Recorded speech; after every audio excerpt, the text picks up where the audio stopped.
احب اقول لك اللي دي اكبر مشكله ممكن تعملها في جهازك لما انت تيجي تغير البطاريه وتركب فلاتة الجي سي مره واحده. زي ما انت شايف كده هتلاقي نسبه البطاريه بقت 0% والموبايل مش بيشحن وواقف على 1%. طب ايه هو حل المشكله دي؟ تعال اقول لك، بس قبل ما اقول لك حل المشكله لازم تعرف ان الاجهزه اللي بتبقى مغيره بطاريات ومنقول فلاتة البطاريه من البطاريه الاصليه خلع اللي هي كانت في تليفونك على البطاريه الجديده، علشان طبعا نقل الفلاتة ده اللي هيخفي الرسالة. وبعد كده تجيب بقى الفلاتة الصغيرة بتاعت الجي سي علشان خاطر ترفع البطارية وتخلي نسبتها 100%. وبعد كده تعمل سوفت وير علشان خاطر تبقى البطارية 100% والرسالة تتخفي.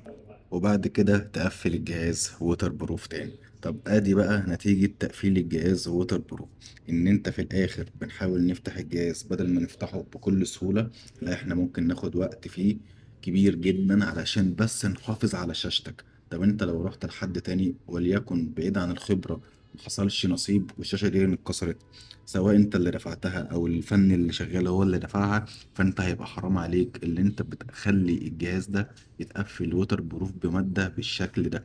حافظ على جهازك، احمي جهازك، غير بطارية أصلية جديدة أو أصلية خلع، ولكن اوعى تركب فلاتة الجي سي.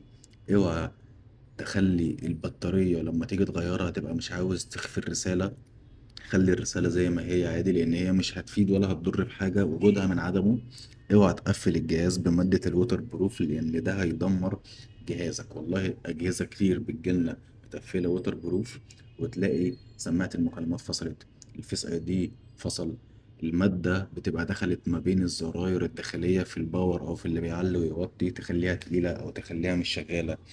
كل ده بيبقى بسبب تقفيل الوتر بروف. مفيش يا جماعة شاشة ايفون بتتقفل بمادة لزق، شاشة الايفون بتنزل بكليبسات مش بتتقفل بمادة لزق. نيجي بقى للكارثة الكبيرة اللي الناس لحد دلوقتي متخيلة، اللي هي لما تبقى عاوزة تغير البطارية لازم تخفي الرسالة ولازم تركب الفلاتة بتاعت الجي سي. وفي ناس بتقنعك ان هو ده الصح، لا ده مش الصح. اضرار الفلاتة دي بقى ايه؟ اضرار الفلاتة ان مرة واحدة تلاقي الجهاز بقى جايب معاك 1% نسبة البطارية وبتحطه في الشاحن مش بيشحن، وتلاقي نسبة البطارية في البتري هيلث جوه من الإعدادات أصلا بقت 0%.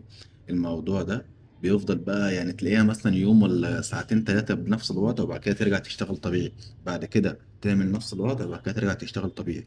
يا إما بقى تلاقي الجهاز بقى واقف على لوجو أبل، يا إما بقى تلاقي الجهاز بيرستر. كل ده بسبب الفلاتة الصغيرة اللي انت بتركبها لما تيجي تغير البطارية. علشان كده انا بنصحكوا محدش يغير بطارية ويركب الفلاتة دي. قفل بفريم الووتر بروف زي ما انت شفت كده، الفريم الدبل فيس، ما تقفلش بمادة خاصة بالووتر بروف. لا اديك شايف اهو، احنا بنقفل بفريم الووتر بروف هيحمي الجهاز من ان ما يخشلوش اي اتربة، اي رذاذ مية، انما ما تقفلش بمادة لزق.